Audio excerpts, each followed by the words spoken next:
When an avoidant wants you back, it doesn't look like the movies you've watched. There are no tearful apologies at your doorstep, no love letters slipped under your door, no desperate voicemails begging for another chance. Instead, their desire comes in echoes, in coincidences, in carefully orchestrated accidents. It's reconciliation delivered in cryptic signals, wrapped in pride, tied with fear, and sealed with plausible deniability. But don't be fooled by the indifference. When an avoidant realizes they want you back, it's not that they don't feel the loss, it's that they feel it so deeply it paralyzes them. They've spent a lifetime protecting themselves by never needing anyone. So when regret shows up, real and undeniable, it challenges everything they've built. That's when they start to reach for you, indirectly, cautiously, but unmistakably. One of the first things an avoidant does when they want you back is they start appearing in your orbit again. This may sound like stalking, but it's not that direct. For someone who once needed space like air, suddenly being in the same places as you is a calculated risk. They'll show up at the coffee shop you always want together, not every day, but just enough to create possibility. They'll attend that mutual friend's party they would have skipped before. They'll like an old photo on your social media at 11 p.m., then panic and unlike it, hoping you didn't notice. But you did, and they know you did. To an avoidant, these small invasions of your space are their way of saying, I'm still here, without having to say anything at all. Another sign is how they start testing the waters through mutual friends. Avoidants are masters of indirect communication, and when they want you back, they become intelligence gatherers. They'll casually ask friends how you're doing, but they'll frame it like they're just being polite. Oh, how's everyone doing? Even Sarah? They'll drop your name like it's nothing special, but they're hanging on every word of the response. They want to know if you're dating someone new, if you seem happy, if you ever mention them. But here's the thing, they'll never ask you directly. That would require vulnerability they're not ready for. Instead, they'll piece together your life from fragments, building a picture of whether there's still space for them. They also start fixing things they broke, but without acknowledging they broke them. Remember that project you two talked about starting together? Suddenly they're doing it solo and making sure you know about it. That book you recommended months ago? They're posting quotes from it now. They're becoming the person you wanted them to be. But they're doing it at a safe distance, hoping you'll notice a change without them having to admit they changed for you. It's their way of saying, look, I heard you, without the messiness of an actual conversation. Another thing avoidants do when they secretly want you back is they start sending mixed signals that would confuse anyone else, but you know them well enough to decode. They'll text you something practical, maybe about mail that still comes to their place or returning something you left behind. But the conversation lingers longer than necessary.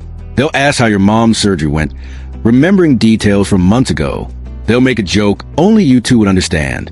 Then, just when the conversation starts feeling warm, they'll disappear mid-text. 3 days later, they're back with another practical reason to reach out. These aren't random moments of contact. They're carefully controlled doses of connection, testing how much closeness they can handle without running away again. You'll also notice they become strangely protective of your past together. If someone criticizes you in their presence, they'll defend you, even though you're not together anymore. They'll keep photos of you two on their phone, buried in folders but not deleted. They'll wear that shirt you bought them, the one they claimed they didn't really like. When mutual friends bring up your name, they don't change the subject as fast as they used to. They might even share a memory, quickly, quietly, like they're allowing themselves just a taste of what was. For someone who typically erases a past to avoid pain, this preservation is significant. They're not ready to let go, even if they can't admit they want to hold on. But here's something even more telling. They start creating problems that need your specific solution. Suddenly, they need advice about something only you would understand. Their car breaks down near your neighborhood. They have an extra ticket to that concert you mentioned loving 6 months ago, and wouldn't it be a waste not to use it? These aren't coincidences. Avoidants are strategic when they want something, and what they want is an excuse to be near you. That doesn't require them to say, I miss you. They need plausible deniability, a reason that protects their pride while opening a door. So they manufacture these moments, hoping you'll step through that door without them having to hold it open. They also start showing you their growth, but in the most indirect ways possible. Remember how they used to shut down during emotional conversations? Now they're posting articles about emotional intelligence. Remember how they couldn't handle your need for consistency? Suddenly, they're the most reliable friend in their circle, and they're making sure this information gets back to you. They're good at therapy, but mentioning it casually, like it's no big deal. They're doing the work you begged them to do, but they're doing it now when you're not around to witness the struggle. It's their way of becoming worthy of you, without having to admit they weren't before. When an avoidant wants you back, they also start experiencing something that terrifies them, jealousy that they can't hide anymore. Before, they could pretend not to care who you spent time with. Now, if they hear you're dating someone new, their whole energy shifts.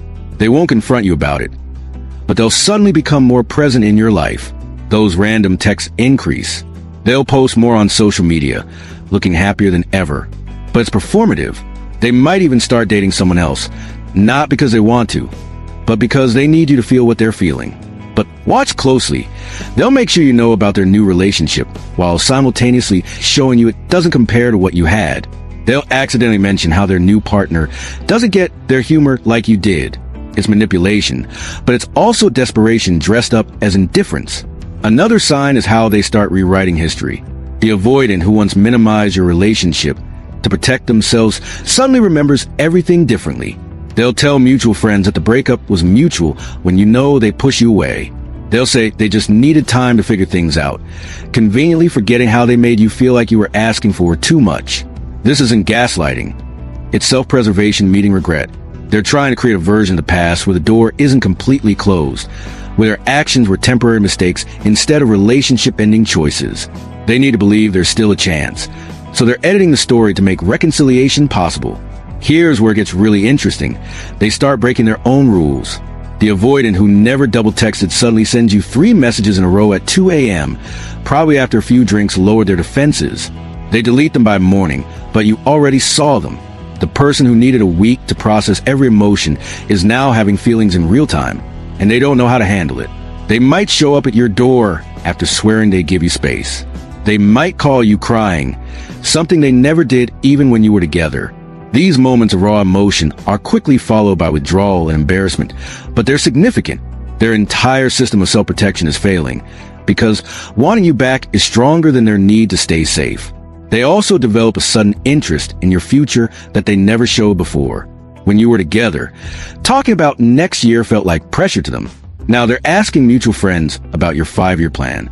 They want to know if you're planning to stay in the city, if you're serious about that job in another state, if there's room in your future for plot twists. They're not asking because they're ready to plan a future together. They're asking because the thought of you having a future without them is unbearable, but they still can't say that directly. So they gather intelligence, looking for signs that time hasn't run out. And here's one of the most painful truths about avoidants who want you back. They often love you more after you're gone than they ever could when you were there. The distance gives them safety to feel everything they suppressed. Now they can miss your laugh without fearing you'll ask for more emotional availability.